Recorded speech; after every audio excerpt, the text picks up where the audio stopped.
All right, let's dive into a really fascinating and, as we'll see, deliberate feature of the Quranic text. We're going to explore this idea that the book itself can act as a kind of moral filter, revealing as much about the person reading it as the text they're actually reading. So let's start with a puzzle. It's all about a single, super versatile Arabic word from verse 434, daraba. Now, this word can mean to strike, sure, but it can also mean things like to travel or to set an example. So you have to ask, why would a sacred text use a word with such a huge range of meanings, especially when talking about a really sensitive topic? Well, the source material we're digging into today suggests that this isn't some kind of flaw or a mistake. Instead, it's intentional. It's a feature that's been designed with a really profound purpose in mind, and it's one of the keys to understanding how this text actually interacts with its reader.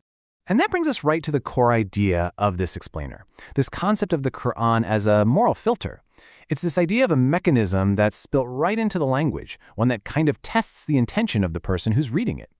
So, what on earth is an internal distinguishing mechanism? Okay, think of it like this.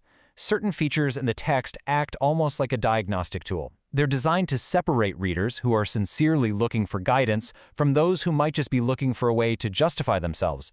And it all comes down to the reader's own moral compass. Now, this whole mechanism works on a two-part principle. First, it basically demands that you engage with the entire text as a whole. You can't just cherry-pick verses that you like.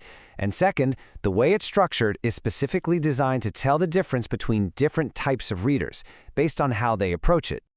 Okay, so that's the theory, but let's actually see this filter in action. We're going to look at a few really clear examples from the text that show exactly how this principle works. First up, let's take a look at the verses on fighting, like what we see in Quran 290 through 193. The first part of that verse is often pulled out all by itself to justify aggression. But look closer.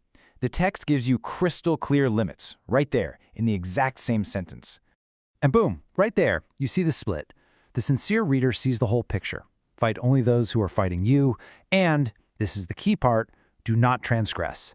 But someone who's insincere can just pretend that second part doesn't exist to justify a fight they already wanted. The text filters them by their own intention. Okay, next example, charity. Verse 221:19 has this intentionally open-ended instruction. It doesn't give you a number, no 10%, no fixed amount. It just says to give what is beyond need. You see, that phrasing is basically a direct question to your conscience. A person with a generous spirit will see that and think, okay, what can I really spare? But someone with a miserly spirit can use that lack of a specific number to give as little as possible. The verse becomes a kind of internal moral calibration. And we see this exact same kind of mechanism in verse 589, which is about making up for a broken oath. The instruction is to feed the poor from the average of what you feed your own family. So the crucial point here is that the standard of average isn't set by some outside rule. It's set by you. Your own life is the benchmark.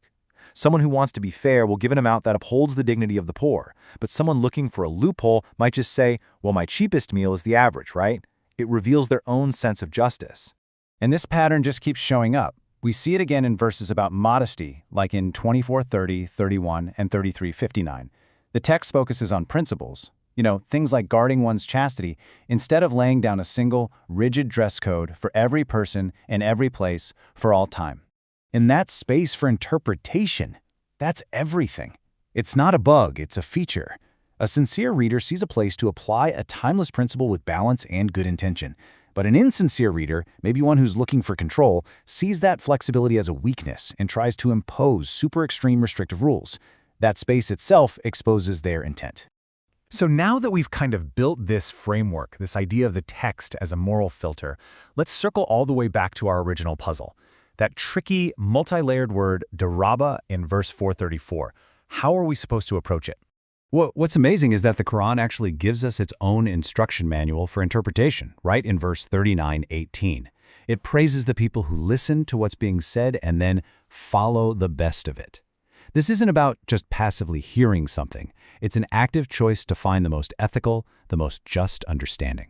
So here's the bottom line. A sincere reader, following this principle, has to filter all the possible meanings through the Qur'an's own big picture message.